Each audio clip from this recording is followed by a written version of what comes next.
Doctor വൈജയോടായി ഒരു കാര്യം സൂചിപ്പിക്കുന്നു. ബാലചന്ദ്രൻ ഇപ്പോൾ ഉള്ളത് ബ്രോക്കൺ ഹാർട്ടാണ്.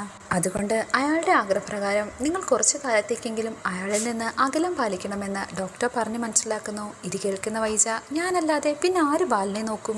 തിരിച്ച് വീട്ടിലേക്കുള്ള വഴിയിൽ എന്തോ ആലോചിച്ച് വിഷമിച്ചിരിക്കുന്ന ബാലനോടായി കൃഷ്ണ ചോദിക്കുന്നു, എന്താണച്ച വിഷമിച്ചിരിക്കുന്നത്? മറുപടിയായി ബാലൻ, ഞാനീ രണ്ടാം ജന്മം എങ്ങനെ ജീവിച്ചു തീർക്കണമെന്നാണ് ആലോചിക്കുന്നത് മോളെ. തിരിച്ചു പോകാൻ പറ്റാത്ത അത്രയും ദൂരത്തേക്ക് ഞാനിപ്പോൾ എത്തിക്കഴിഞ്ഞിരിക്കുന്നു. അങ്ങനെ അവർ വീട്ടിലേക്ക് വന്ന പാടെ ഡോർ തുറന്നു കൊടുക്കുന്നത് അലീനയാണ്. മുറിയിലേക്ക് എത്തിയ ശേഷം വൈജയോടായി ഒന്ന് പറയുന്നു, ഇന്നു മുതൽ ഇത് നമ്മളുടെ രണ്ടുപേരുടെയും ബെഡ്റൂം അല്ലെന്ന്. ഇത് കേൾക്കുന്ന വൈജ, പിന്നെ ആരുടെ റൂമാണെന്ന് ചോദിക്കുമ്പോൾ നിന്റെ മാത്രം റൂമാണെന്ന് ബാലൻ പറയുന്നു. തനിക്ക് പ്രത്യേകമായ ഒരു മുറി വേണം, അത് ഗസ്റ്റ് റൂമായാലും താൻ ഉപയോഗിച്ചു കൊള്ളാമെന്ന് ബാലൻ പറയുമ്പോൾ അത് സമ്മതിച്ചു കൊടുക്കുന്നില്ല വൈജ. ഇത് കേൾക്കുന്ന ബാലൻ ദേഷ്യത്തോടെ വൈജയോട്, ഇത് നിന്റെ അച്ഛൻ കുഞ്ഞിരാമമേനോൻ ഉണ്ടാക്കിയ വീടല്ല, ഞാൻ ഉണ്ടാക്കിയ വീടാണ്. അതുകൊണ്ട് തന്നെ ഈ വീട്ടിൽ ആരൊക്കെ എവിടെയൊക്കെ കിടക്കണമെന്ന് ഞാനാണ് തീരുമാനിക്കുന്നത്. അങ്ങനെ ബാലൻ കൃഷ്ണമോളുടെ കൈപിടിച്ച് ഗസ്റ്റ് റൂമിലേക്ക് പോകുന്നു.